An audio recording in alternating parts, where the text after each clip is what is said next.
Hi, welcome to Why This Now? Or Why This Now? My name is Jane Duffy, and I'm starting a new adventure, and I wanted you to join me. This is going to be a safe place, where you can come to get encouragement. I will be offering tools, strategies, ideas for navigating storms in your life, challenges and adventures in your life, and especially on those days where you say, why this now?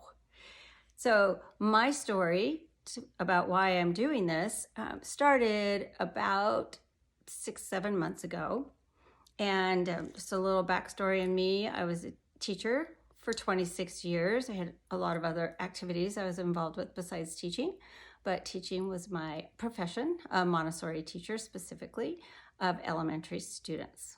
I love my work. I love the Montessori philosophy, so I just have to say that, especially the little shout out there for all my Montessori teachers that I know are watching me and supporting me now in this new adventure.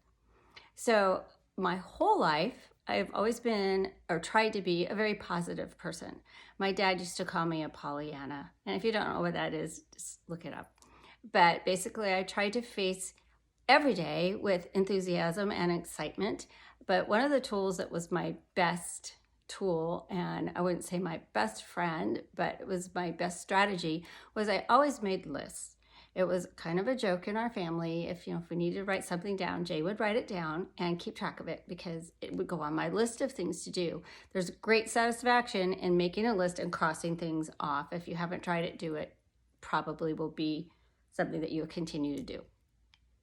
So I always made lists, and one of the funniest things my mom made a comment about my list was even on my wedding day, I had a list to go with my list for my wedding day. But all that to say is that I've always been a person who probably overthinks, but to keep things organized and keep things in perspective and understand what's going on with my day, I've always tried to plan for today and plan for tomorrow and somewhat plan for the future, but mostly the moment today and what I'm doing today and who I'm doing that with today. So when we do come up with plans for our lives and things change, then what do we do with that change? What do we do with that new season? And so my new season started, like I said, about 7 months ago. I had delivered my children to Carline, my students to Carline, and I came back into the classroom to close up my classroom for the day. And all of a sudden my heart was racing, I was clammy, I felt super dizzy. And so I ran across the hallway to my colleague's room and I sat down in a chair. I said, I'm in trouble. And I put my head between my knees. I was afraid I was going to pass out. And she called the school nurse. The school nurse came in, took my blood pressure. It was 189 over 105. And a few of my colleagues knew that I had had some blood pressure spikes over the last 5 years, but I was managing it with naturopathic supplements. That particular day, I did not take it at lunchtime like I usually do. It was just, we have busy days. It happens. We have super busy days. So I was behind it. There was no way that I was going to catch up at that point. I took it anyway, but I knew it probably wasn't going to do any good because it was already spiked. So I laid down, put my feet up, did the normal thing. And then about 20 minutes passed and my principal came in and we talked about it for a few minutes and we went back to my classroom. And my other colleague had run out for an errand and she came back and she's going, what, I leave for 15 minutes. What is this that just happened? And so they talked me into leaving my car there at the parking lot overnight, which those of you that know me, or if you don't know me, now you know, my car is always in my garage. When I'm not driving it, it's in my garage if I can. I don't leave it anywhere. So that was like a little struggle. So she brought me home, made sure I was okay. I just laid down the rest of the night, drank lots of water, just kind of paid attention to what was going on. Next morning, she brought me to work, and the day was fine. I made sure that I did deep breathing, and that's kind of a wake-up call of, okay, what was I doing that was letting all this get to me? And I'm not going to go into the new regime of teaching and the stresses there. It just is. Our world is constantly on. It's busy. There are a lot of things pushing and pulling all of us in all of our professions. It's not just teaching, of course. So went through my day and made sure I was kind of trying to not be so embroiled in things going on in the classroom and disruptive behavior or emails or text messages from parents, and it just is a lot. We don't just teach in a classroom anymore. Those days are gone. There's so much more to that. So I went home, had my weekend, came back to work and worked on the deep breathing and my new little strategies for a few weeks. But about 3 weeks later, it was a Monday, I was getting ready for work and just grabbing my bag and my lunch bag, my water bottle, my coffee, and going out the door. The same thing happened again. So I put everything down. I went over, laid down on the floor, put my feet up on my ottoman, called my neighbor because my husband's been working out of state for a while. And I called my neighbor and she came over and I said, I don't know, this is not good, but could you just stay with me for a few minutes? So she did, and about 10 minutes later, I was still not able to sit up, and we didn't take my blood pressure again, but I could tell I was getting the tingling and all the symptoms. So then we called 911, and I asked them to come without sirens, and this is just a little side note, and we'll probably cover this in one of the topics coming up, because we lost our 19-year-old son in 2007 from an accidental prescription drug overdose. And that's a whole nother vlog. But so since then I have trouble with sirens. They trigger me. And so I know that. So I asked them to come without sirens and they did. So I appreciated that. So they came, they took my vitals, and I was over 200, 205 over 110.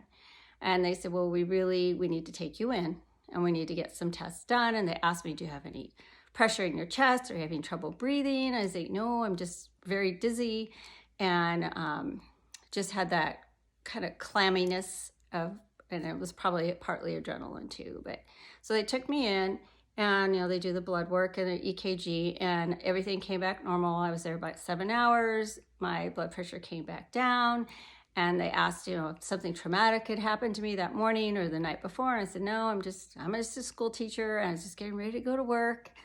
And so sent me home.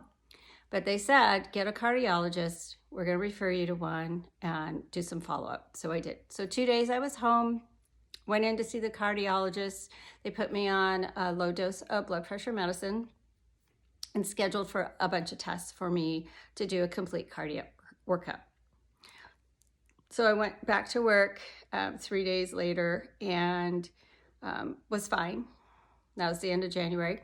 And then right around the end of February, I was going up to the mountains for the weekend to spend the weekend with some friends.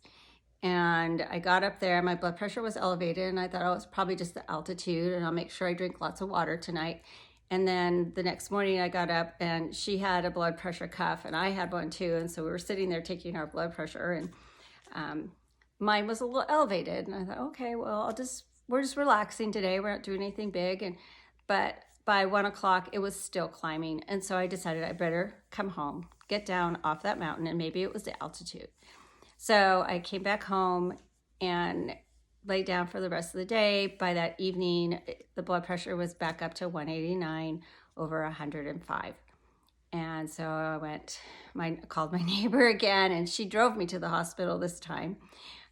So I went back to the same hospital, and they were like, you were just here a month ago. I was like, I realize that. I remember that.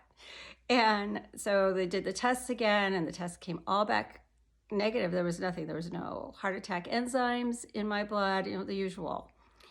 So they said, you need to follow up with your cardiologist. I'm like, yes, I will. And they were going to send reports over, the whole thing. So we did that.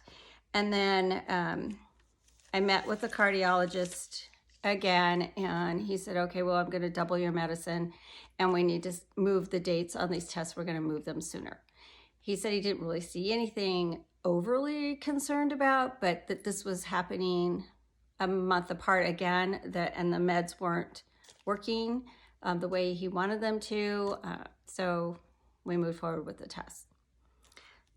none of this was part of our plan. My husband and I had the next few years planned out. We're getting close to retirement and we have all these other things that we want to do with our lives. But right now I'm like, okay, well, wait, now, why this now? Why is this happening now? So I had to pause and think about what this really needed to look like, because I did not want to have to go to the ER every 30 days.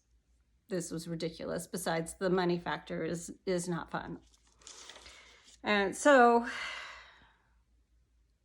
I made the hard decision to fill out the paperwork to resign from my teaching position. I finished the school year, but every day driving to work, I was like, okay, but what am I going to do now? What's next? Why this now? Why this now, God?